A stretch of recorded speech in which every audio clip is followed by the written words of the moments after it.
The Sutra of Causes and Effects of Actions. Namo Buddha, Namo Dhamma, Namo Sangha. Thus have I heard. Once the Buddha was at Shravasti town, in the garden of Jeta, with many monks and countless bodhisattvas and gods, and they were with countless other worlds in company. The chief sovereign of the world was expounding the law, and the assembly was listening with pure minds. Thereupon Ananda, on account of these human beings, addressed the Buddha thus: Chief of the world, now I see that each creature is born alike among people. There are handsome and ugly, strong and weak, rich and poor, happy and sad, noble and base, and their voices are not alike, and their words diverse.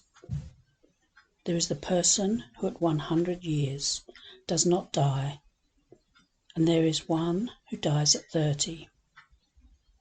There is the one not yet of full age, dies in the womb. There is the person who is handsome but poor, and there is the base and ugly, but who is rich. Then there is the noble and strong, without dignity and without rank, and there is the weak with dignity and rank, but unhappy. There is the person whose life is long and who is happy, and there is the one whose life is short. Then there is the person who does good and gets into trouble, and the one who does evil and gains success. There is the person with white lips and squinting eyes, and there is the black person with attractive eyes. There is the person who has many sons and daughters, and there is the one who is alone and solitary, childless and orphaned. There is the person who goes out wandering and straying, and numbed with cold. And there is the person who thirsts and hungers, and the one who stays at home and eats and puts on clothes at will. There is the person who in their youth is poor and needy, and in their old age is rich. There is the one who is just and true, and without fault or sin suffers imprisonment and is confined in prison. There is the parent who is compassionate towards the child, and the child who is respectful of its parent. And there are such children who always fight and quarrel.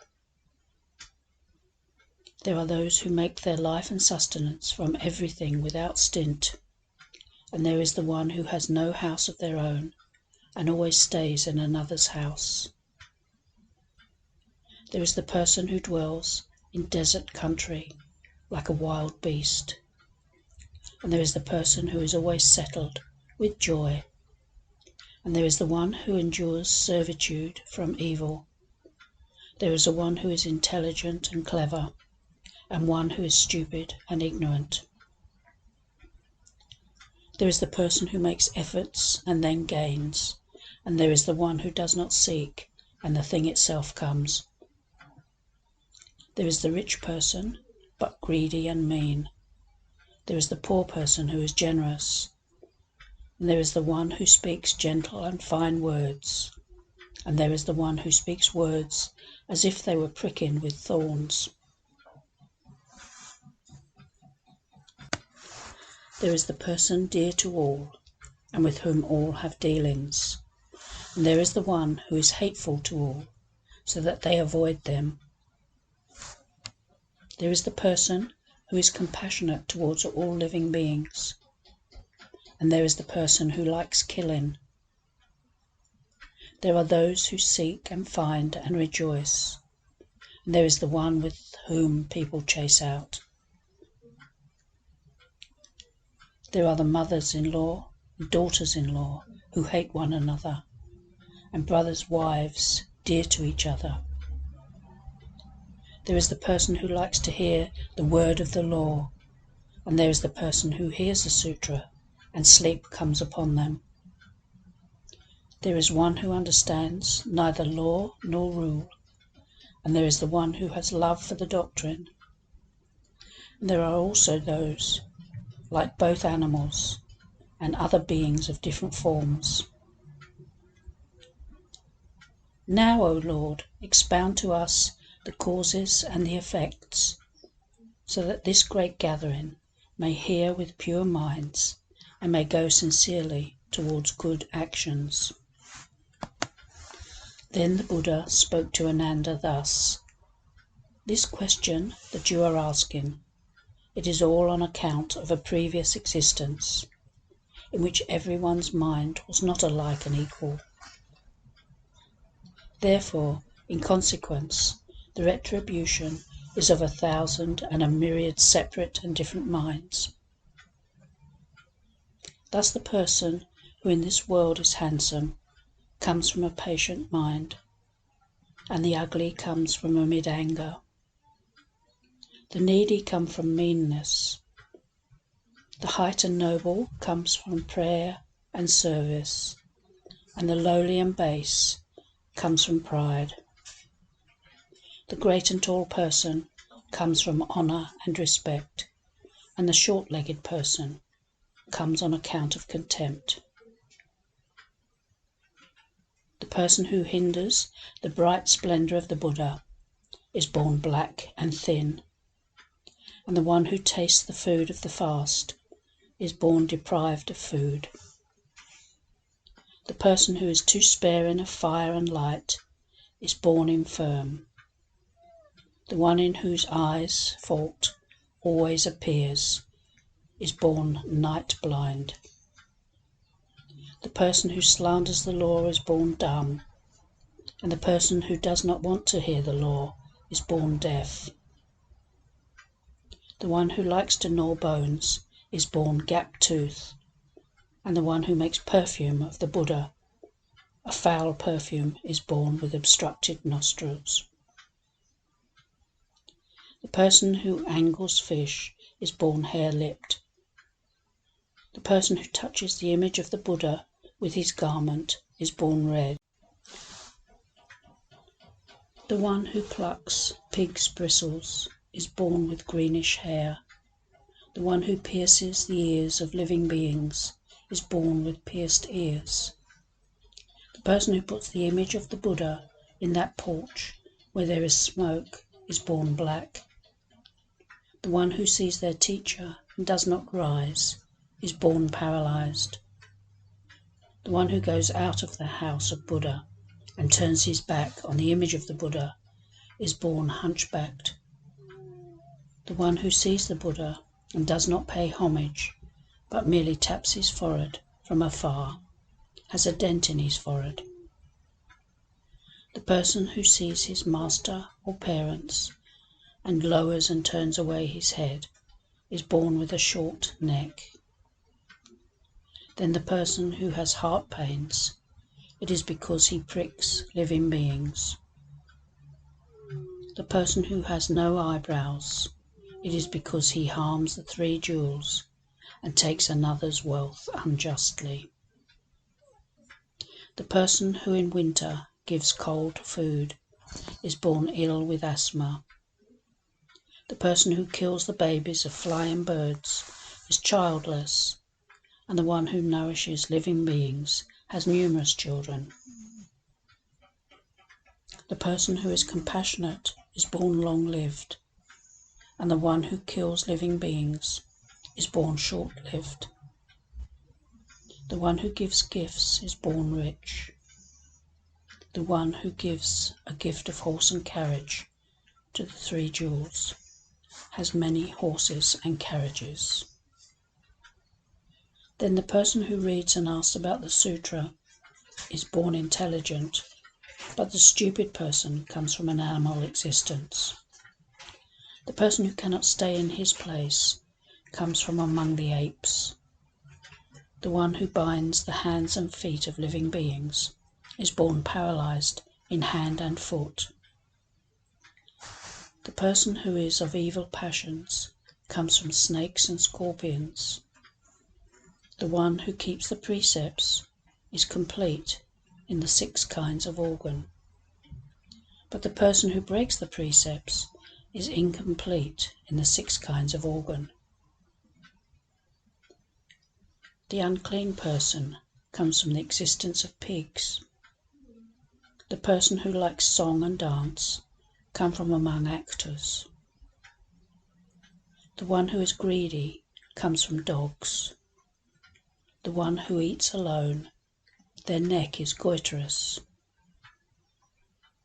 The one who castrates living beings has incomplete pudenda. The one who on one side abuses his superior has a short tongue. The one who seduces the spouse of another, after dying, falls among the geese. And a person who commits incest will fall into the existence of sparrows. One who is sparing with the Sutra and knowledge and does not expound it, after dying is born as an insect in the earth or wood. The person who likes falconry or archery, after dying, is born in the desert of the north. The one who likes to hunt, after dying, is born as a jackal or wolf. The person who likes hairpins and flowers is born in the existence of a hoopoe. One who likes long garments is born as a long-tailed insect. One who eats lying down is born in the existence of a pig. One who likes coloured clothes is born as a mottled bird. One who imitates the voice of a person in ridicule is born as a parrot. One who likes slandering is born a venomous snake. One who torments persons unjustly is born a pond water insect. One who always likes bearing evil rumours is born an owl. One who likes to utter evil portents is born in the existence of a fox. One who frightens people so that they are distressed is born as a deer or gazelle.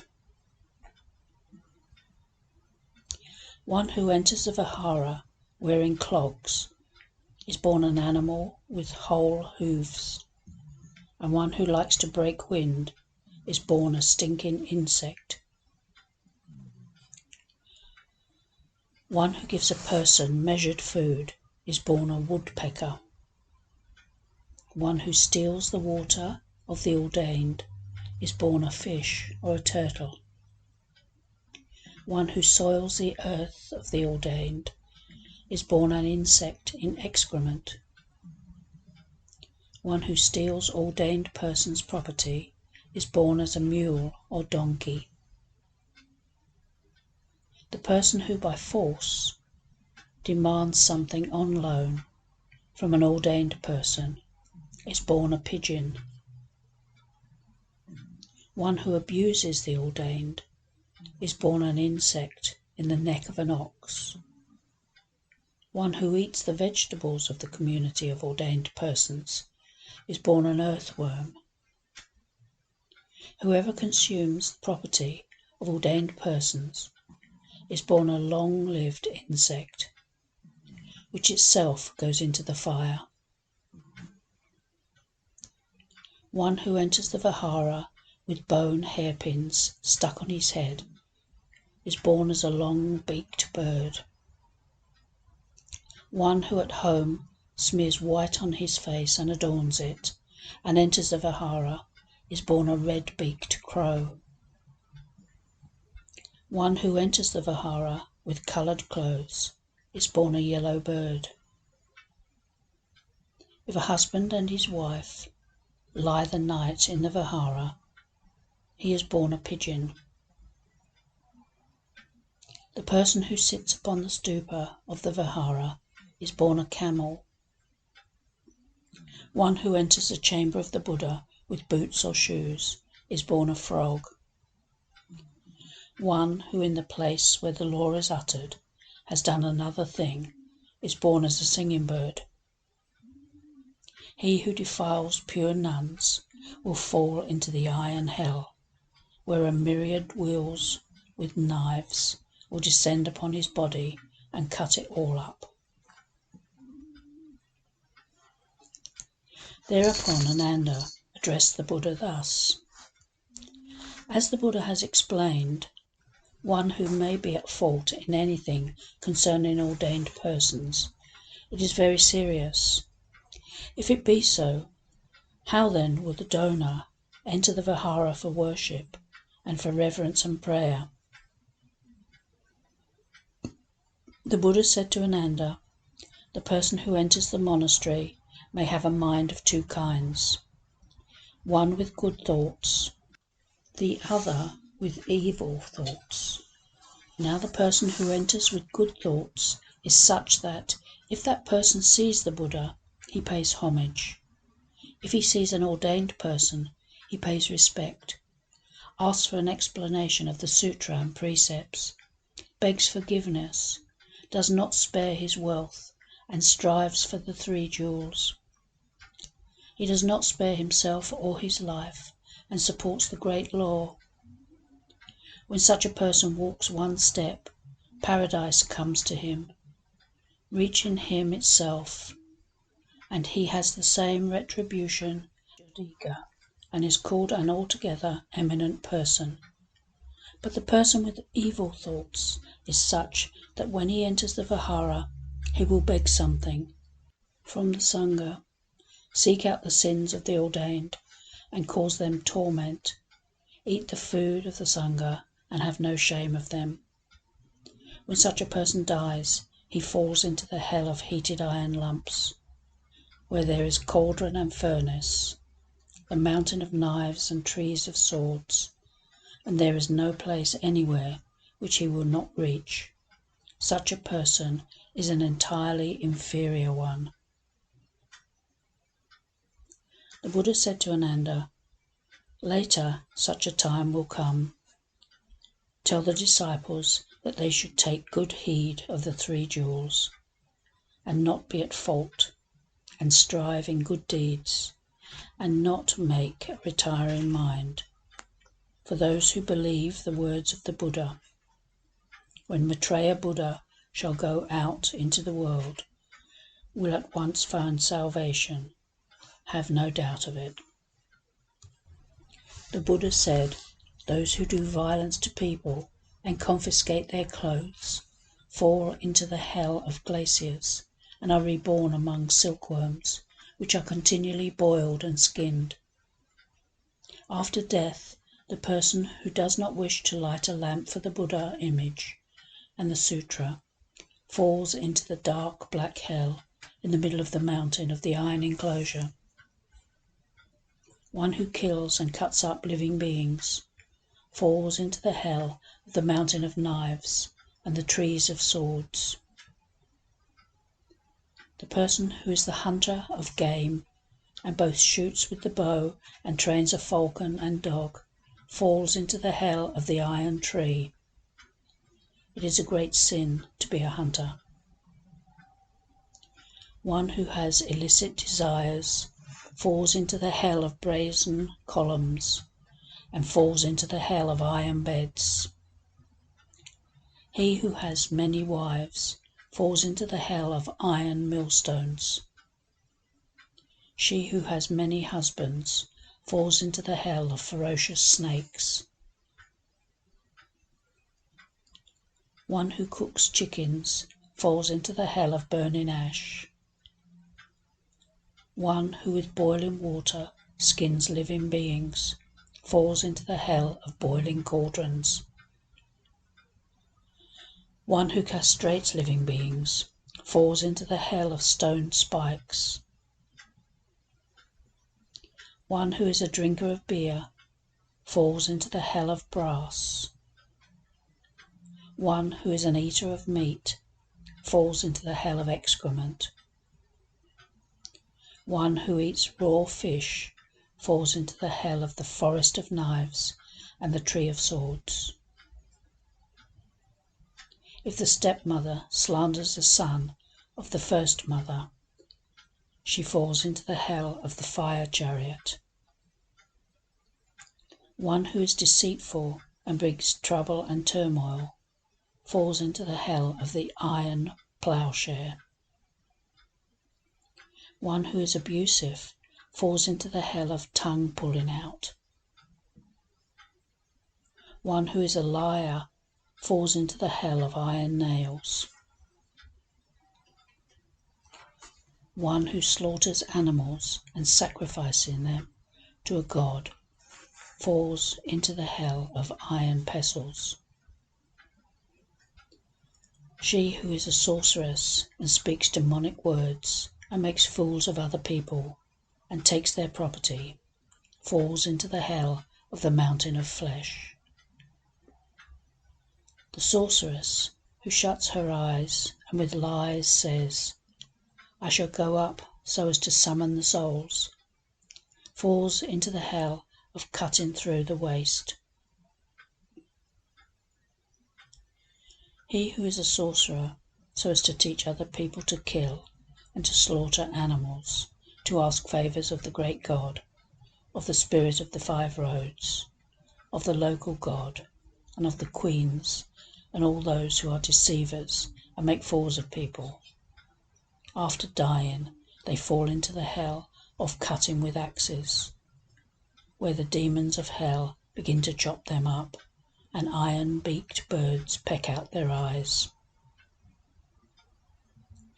One who is a soothsayer and also a magician, who examines good and bad fortune for people, and does the 5th star and other actions, saying, "So that I may remove evil portent," and makes fools of ignorant people, and takes much of their property, and speaks falsely of good and evil, and causes trouble, after dying falls into the iron hell in nets.